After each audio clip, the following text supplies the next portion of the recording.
Ada enggak Bu yang pernah merasakan kok musibah saya enggak pernah berhenti?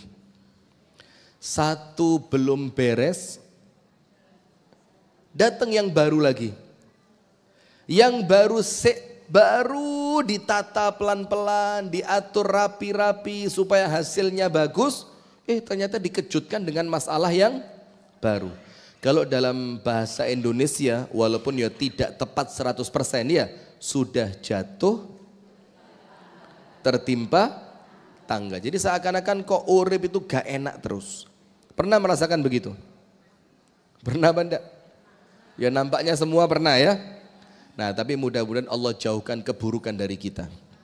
Amin ya Rabbal Alamin. Begini Bu, Anda buka dalam Al-Quran. Dalam surat Al-Baqarah, Allah Ta'ala telah menetapkan dunia ini tempatnya ujian. Wes, ini poin pertama, jangan berharap di dunia tenang. Jangan berharap di dunia tanpa gangguan. Jangan berharap di dunia Anda akan istirahat dengan nyaman. Nanti panjenengan kecewa. Karena memahami hakikatnya dunia, itu menjadikan kita terhadap dunia itu gak sepiro ekspektasinya tidak terlalu tinggi. Jadi apa yang Anda bayangkan tentang penilaian Anda terhadap dunia ini tidak akan terlalu muluk-muluk, sehingga Anda ngerti ketika Anda dikecewakan orang, Allah yo namanya juga di dunia. Ketika Anda dikhianati orang, Allah juga namanya dunia. Ketika Anda bisnis terus bisnisnya belum sukses, sudah ditipu sama investor, ditipu sama rekan kerja, Allah ini cuma dunia. Nah, maka memahami hakikat dunia Bu, itu menjadikan Anda tenang. Sekarang begini, ada dua kisah. Supaya kita paham, selama masih di dunia mesti Bu diuji dengan sakit, diuji dengan sumpek, diuji dengan kekurangan harta, diuji dengan orang kepercayaan ternyata dia pergi meninggalkan, macam-macam. Itu namanya dunia. Contoh yang pertama, tidak ada orang yang selamat dari kematian, betul apa enggak? Dan kematian itu Bu, bikin kita ini mikir yang aneh-aneh. Engkau lek aku mati, bojoku mbek sopo? Engkau lek aku mati, anakku sing bayari sekolahe sopo? Engkau lek aku mati, dek kuburan aku karo sopo? Dan itu normal, ndak apa-apa. Panjenengan mikir begitu, ndak apa-apa. Ya memang orang itu ketika hidup di alam dunia, dia ndak punya pengetahuan tentang alam barzakh. Betul apa ndak? Nah sehingga ketika Anda ngerti bahwa orang yang di dunia pasti mati, itu bikin tenang dikit. Nah begini, orang yang salah memahami tentang kematian, dia akan salah memahami tentang kehidupan. Bener apa enggak? Belum tahu kok iya. Itu sudah selesai. Jadi orang yang salah memahami tentang kematian, dia ketika hidup akan salah faham. Kalau seseorang memahami kematian itu adalah ending, akhir dari semuanya, setelah kematian tidak ada apa-apa. Setelah kematian tidak ada kehidupan setelahnya. Setelah kematian tidak ada pertanggung jawaban. Maka ketika hidup sakarpe dewe. Tapi orang yang memahami kematian itu adalah awal dari hidup yang abadi. Yang kalau didului orang tuanya meninggal bakal ketemu saklawase sama orang tuanya di alam berikutnya. Kalau ditinggal anaknya meninggal duluan, nanti dia mikir kalau saya meninggal bakal ketemu anak saya saklawase. Maka ketika di dunia dia akan kerja keras bagaimana mikir, bagaimana ikhtiar agar kehidupan berikutnya sempurna. Ya laitani qaddamtu li hayati. Ini omongannya siapa? Ya laitani qaddamtu li hayati. Duhai, coba dulu waktu di dunia saya bekerja keras untuk kehidupan saya sekarang. Ini omongannya orang kafir ketika orang kafir masuk alam kubur dan dibangkitkan di hari kiamat. Akhirnya mereka sadar ternyata ini hidup yang sesungguhnya. Coba dulu waktu di dunia saya persiapkan untuk hidup yang sekarang. Karena hidup yang sekarang untuk selama-lamanya. Faham? Nah sekarang Sa'ad ibnu Mu'adz. Ketika Sa'ad ibnu Mu'adz itu meninggal dunia, Rasulullah mengatakan apa? Lau naja ahadun min dhammatil qabri la naja hadzal abdus salih. Kalau ada orang yang selamat dari kematian, jadi kalau di dunia ini ada orang yang Allah takdirkan tidak wafat, maka kata Nabi Muhammad yang paling pantas ya orang ini, namanya Sa'ad ibnu Mu'adz. Namanya siapa? Masuk Islam umur 30, meninggal umur 33. Islamnya berapa tahun? Cuma 3 tahun. Ketika orang ini meninggal dunia, Rasulullah mengatakan apa? Ihtazza arsyur rahman. Singgasananya Allah itu ndredeg. Bergetar dengan kematiannya siapa? Sa'ad. Nah, maka kalau sekedar orang semacam kita bu, ya ndak mungkin nyaingi Sa'ad bin Mu'adz. Itu pun dia meninggal dunia.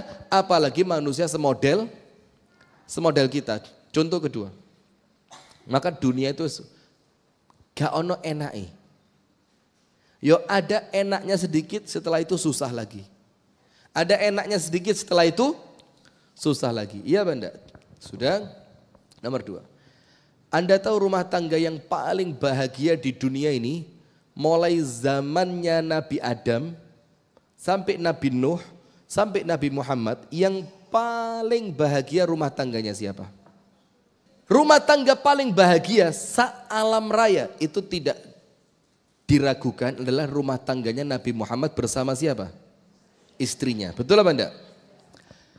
Tapi apa Anda kira rumah tangganya Nabi Muhammad tidak ada masalah? Ada apa enggak? Ada. Cuma ketika masalah itu datangnya kepada orang yang baik, Allah yang menyelesaikan. Tapi tetap ada masalah. Salah satu masalahnya apa? Jadi istrinya Nabi Muhammad itu kompak. Dalam tanda kutip, demo. Minta kenaikan uang belanja. Apa yang terjadi? Mereka kompak semuanya. Bilang, ya Rasul, uang tidak cukup. Maka kami minta tambahan. Sampai itu menjadikan Rasulullah itu dalam tanda kutip juga nggih, itu merasa terpukul. Itu masalah. Kemudian oleh Allah langsung dijawab pakai ayat Al-Quran. In kunna turidna dunya wa zinataha. Kalau kalian minta dunia beserta semua isinya, wahai istri Nabi, oleh Allah dikasih. Kalau memang itu pilihan kalian, kalian oleh Allah akan diberi dunia beserta isinya. Tapi apa yang terjadi? Wa umatti'kunna wa usarrihkunna sarahan jamila. Tapi kita cerai. Tapi apa? Cerai. Nah, artinya ibu-ibu sekalian, sampai dalam rumah tangganya Nabi Muhammad pun itu ada masalah. Nah, yaitu dunia bu. Manusia terbaik, sahabat Nabi terbaik. Yang satu tidak mungkin selamat dari kematian, yang satu tidak mungkin selamat dari masalah. Karena itulah hakikat hidup di dunia. Apa ayatnya? Wala nabluwannakum bisyai'in. Syai' apa? Sedikit sekali. Aku akan menguji kalian kata Allah dengan sedikit minal khauf, rodok wedi. Minal khaufi wal ju' rodok luwe. Wa naqsin minal amwal. Allah uji dengan kekurangan harta. Wal anfus, kekurangan personil, circle pertemanan. Wal thamarat, kekurangan bahan makanan atau buah-buahan. Tapi tidak berhenti di situ ayatnya.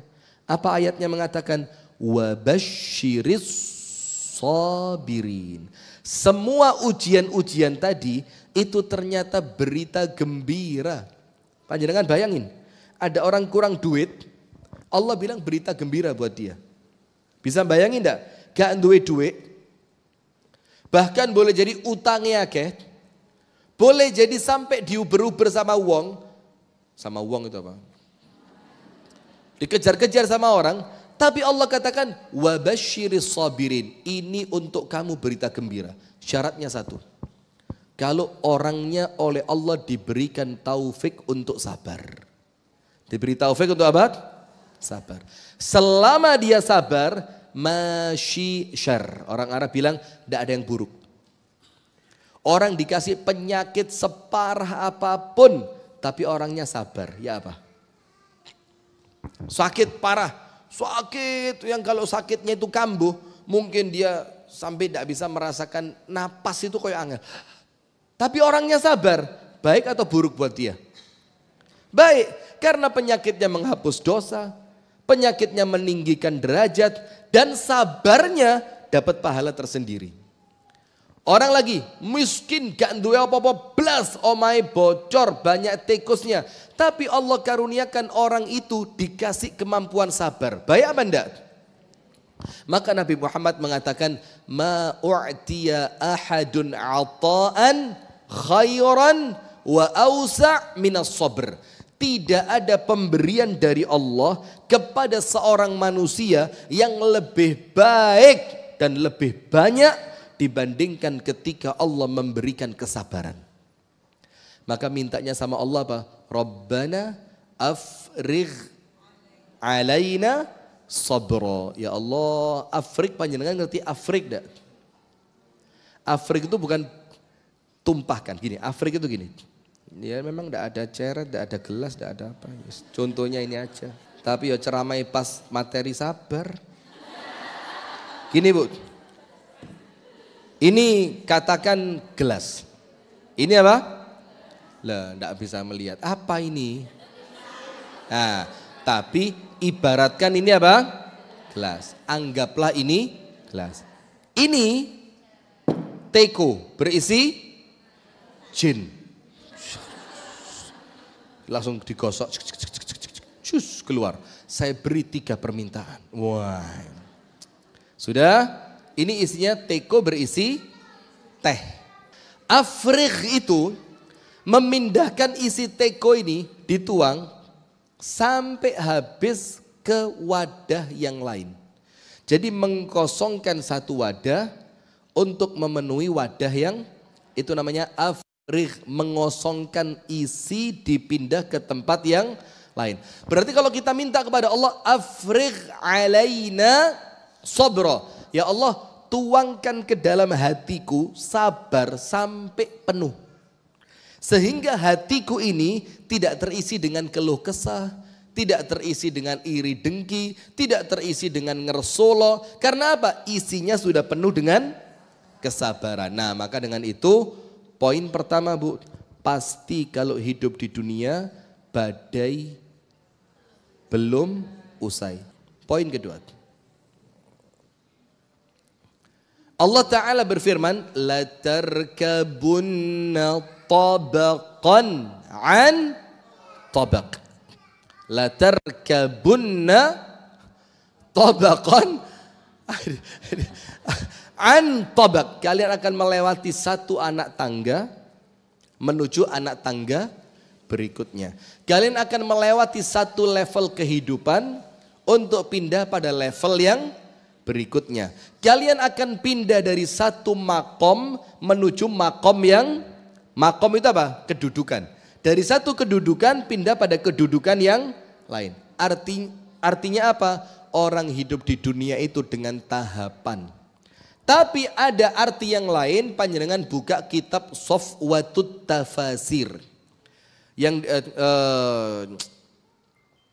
saya lupa, Safwatut Tafasir atau Adwaul Bayan, di antara dua. Kalau tidak Syekh Ali Sobuni berarti Syekh Muhammad Amin Ashinqiti, di antara dua itu. Tapi saya ingat saya Safwatut Tafasir, Syekh Ali Sobuni. Itu ketika menafsirkan la tarkabunna tabaqan an tabaq. Kalian akan melewati satu tahapan demi tahapan. Artinya apa? latarkabunna musibatan tilwal musibah. Kalian akan melewati satu musibah untuk mendatangi musibah yang berikutnya. Kalian akan melewati satu ujian untuk mendatangi ujian yang berikutnya. Kalian akan mendapati satu kesulitan untuk menuju kesulitan yang berikutnya. Nah, ada ceritanya. Diceritakan dalam kitab tafsir tadi, ada seorang perempuan, ada masalah dengan suaminya. Suaminya kasar betul, main tangan, gampang mukul, gampang teriak. Ini perempuan, suaminya jahat. Suaminya apa? Jahat. Apa yang terjadi?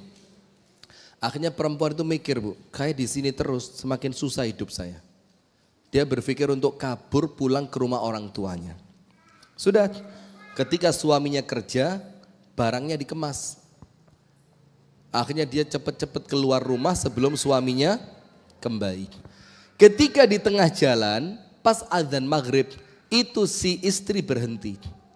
Yang kabur tadi. Masuk masjid, sholat. Bayangkan Bu, kabur seiling sholat. Sudah, ketika dia sholat maghrib tadi, ternyata imam di masjid yang dia sholat itu membaca ayat tadi. Latarkabunna tabaqan an tabaq. Kalian akan melewati satu ujian menuju ujian yang berikutnya. Kepikiran ini perempuan, di rumah suamiku ujian. Ujiannya lewat suami. Pulang ke rumah orang tuaku, ya bakal tetap ujian. Boleh jadi ujiannya lewat orang tua. Daripada diuji lewat orang tua yang saya maksiat kabur dari rumahnya suami, mendingan saya diuji oleh suami tapi saya bisa sabar dapat pahala. Akhirnya perempuan itu ngerti, tidak ada tempat untuk melarikan diri dari masalah. Karena Anda pindah kemanapun, Anda sedang ditunggu oleh masalah yang baru. Maka Anda pindah kemanapun tetap akan bermasalah. Nah, maka dari situ ibu-ibu sekalian, Allah sebutkan di sini latarkabunna tabaqan an tabaq. Berarti ibu-ibu sekalian, kalau kita ngomong badai belum usai, lo yo memang badai itu tidak akan pernah usai. Selama kita masih hidup di dunia, ada ujian, apalagi senengane kumpul manusia, mesti ada ketersinggungan, ada kesalahpahaman, ada ketidakcocokan, ada ketidaknyamanan, ada ditipu, dikhianati, diakali, macam-macam. Karena apa? Memang sunnatullahnya seperti itu, sebagaimana yang dikatakan oleh para ulama. Tulis, ad-dunya darul bala.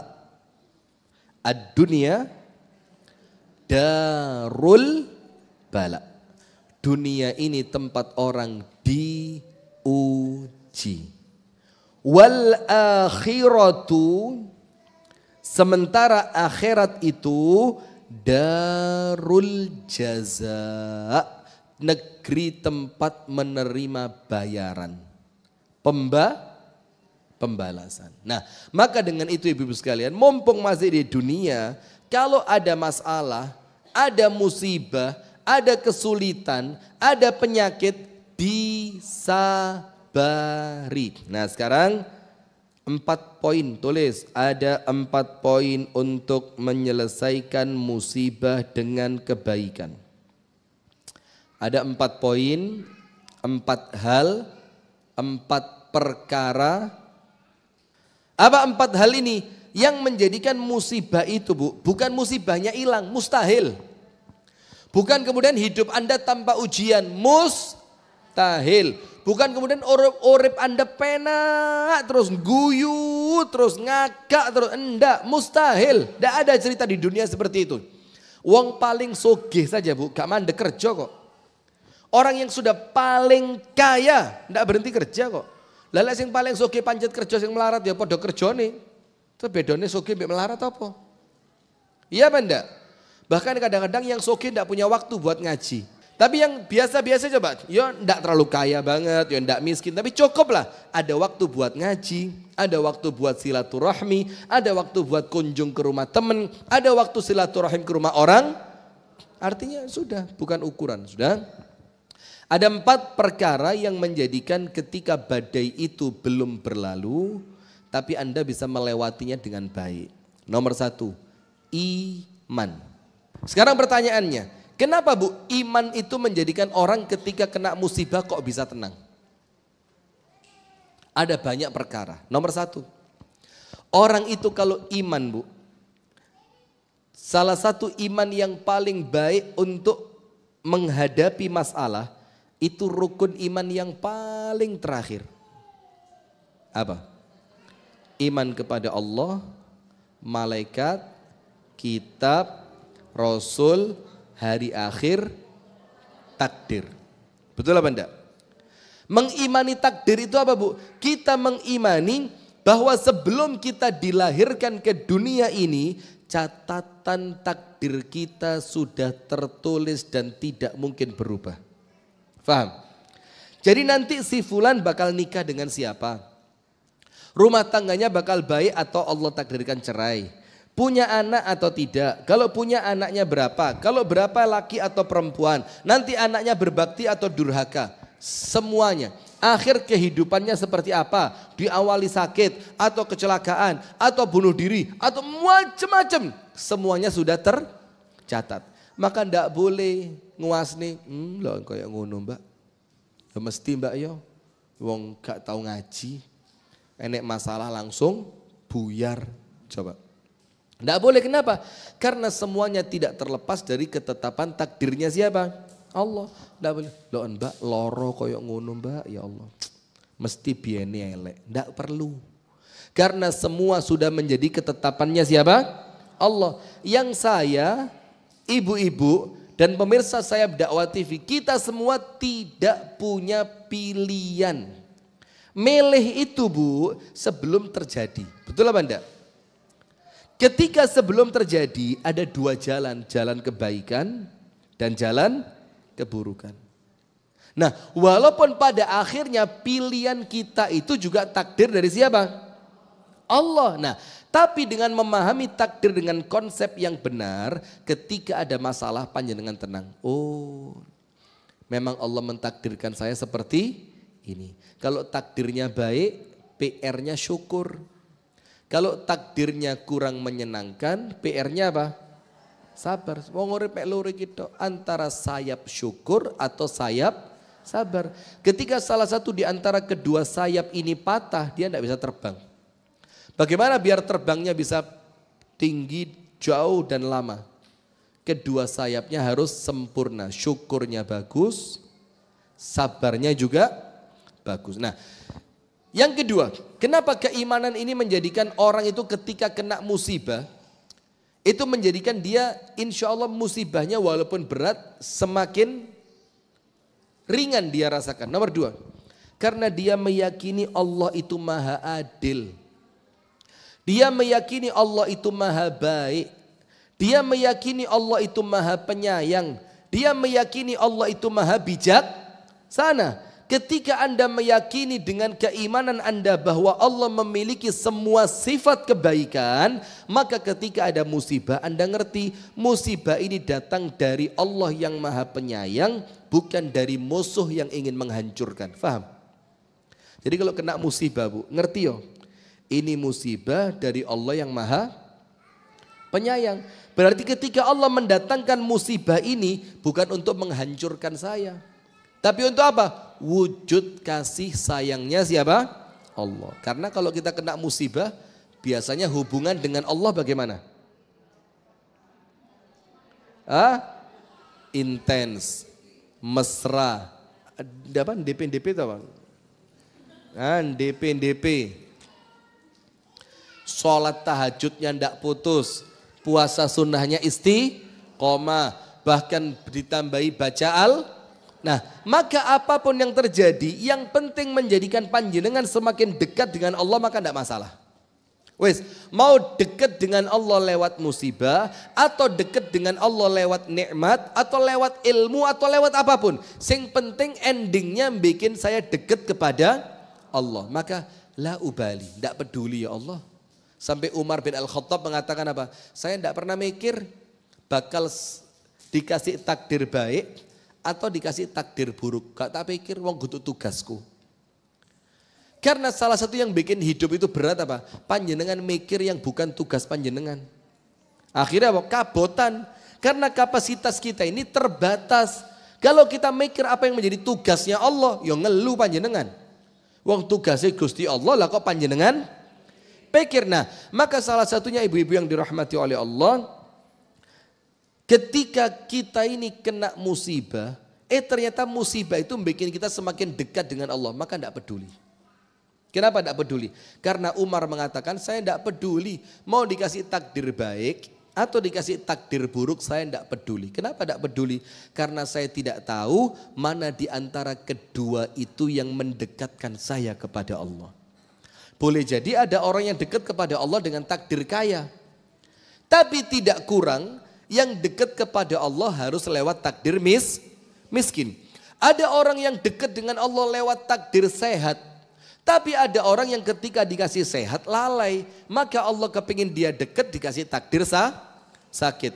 Ada orang yang ditakdirkan rumah tangganya baik, dia dekat kepada Allah. Tapi ada juga yang rumah tangganya baik, dia lalai dari Allah. Maka supaya dia dekat kepada Allah bagaimana? Rumah tangganya dibikin sedikit ada roto ono ombak ini pior.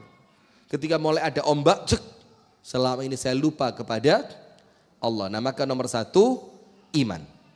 Kalau imannya kokoh, musibah itu insya Allah terasa lebih ringan. Nomor satu karena apa? Karena dia yakin takdir sudah ditetapkan oleh Allah. Nomor dua, dia ngerti bahwa takdir ini datangnya dari Allah yang penyayang, bukan dari musuh yang ingin menghancurkan. Nomor tiga, masih tentang iman. Orang itu kalau kena musibah bu, akan ringan dengan iman. Kenapa? Dia yakin dengan keimanannya hidup bukan cuma sementara dunia itu sementara itu selamanya. Kalau dunianya sementara berarti musibahnya selamanya. Ayo jawab. Kalau dunia saja sementara, terus musibahnya kira-kira bagaimana? Ya lebih sementara dibanding dunia. Masa Anda hidup 80 tahun masalah terus? Kan tidak. Anda hidup 50 tahun masalah? Kan tidak. Iya benda. Nah maka memahami bahwa dunia ini sementara, akhiratlah yang selamanya. Dan memahami itu lewat apa? Lewat iman. Kalau imannya ngerti, oh tidak apa-apa ada masalah.